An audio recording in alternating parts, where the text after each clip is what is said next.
लाडकी बहीणचा हप्ता कधी मिळेल? आता मला असं वाटतं या 7-8 दिवसात आम्ही तो हप्ता देऊन टाकू. लाडक्या बहिणींना पैसे मिळत नाहीये असा आरोप यावेळेस केला गेला. 81 लाख महिलांना पैसे मिळत. याही संदर्भात मी वारंवार स्पष्ट केलेलं आहे की अनेक वेळा संधी देऊन ज्यांनी केवायसी केलं नाही याचा अर्थ कुठल्या तरी एका नियमात ते बसत नाहीये. जसं आमच्या लक्षात आलं की 10 लाख लाभार्थी असे आहेत की जे इन्कम टॅक्सच्या लिमिटच्या बाहेर आहेत, 2.5 लाखाच्या वर ज्यांचं त्या ठिकाणी उत्पन्न आहे. आपण काही अटी शर्ती ठेवून ही योजना लावली होती ज्यात 2.5 लाखाच्या आत उत्पन्न पाहिजे, एका घरामध्ये 2च महिलांना हे घेता येईल, अशा ज्या अटी शर्ती आपण लावल्या होत्या. आता आपण सगळा डेटा कलेक्ट करतो.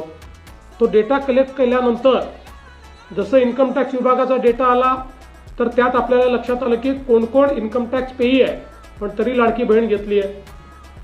RTOचा डेटा घेतला तर लक्षात आलं कोणाकडे 4 व्हीलर आहे पण तरीही त्या ठिकाणी त्यांनी बेनिफिट घेतलेला आहे. रेशन कार्डाचा डेटा घेतला तर लक्षात आलं की एकेका घरामध्ये 6-6, 7-7 लोकांनी समजा घेतलं असेल तर 2चा नियम आहे.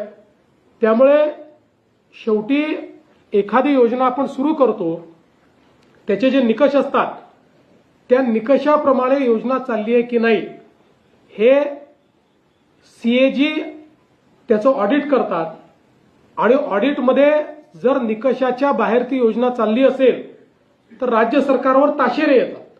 आणि म्हणून सुरुवातीला आपण योजना सेल्फ सर्टिफिकेशनवर केली होती.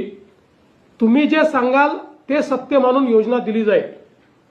पण शेवटी सत्ययुग नसल्यामुळे काही पुरुषांनी आम्ही स्त्री आहोत असं सांगून काही भाऊ लाडक्या बहिणी झाले तर त्यांचं आम्हाला बंद करावं लागलं. असंच ज्या निकषांच्या पलीकडे ज्या ज्या लोकांनी लाभ घेतला होता त्या लोकांचं त्या ठिकाणी केवायसी त्यांनी केलं नाही किंवा केवायसी केलं पण नंतर लक्षात आलं की हे त्या डेटाबेसमध्ये देखील उपलब्ध आहेत अशांचंच बंद झालंय.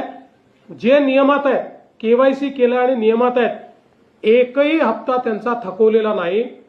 दर महिन्याला नियमित आपण त्यांना पैसे देतो आहोत.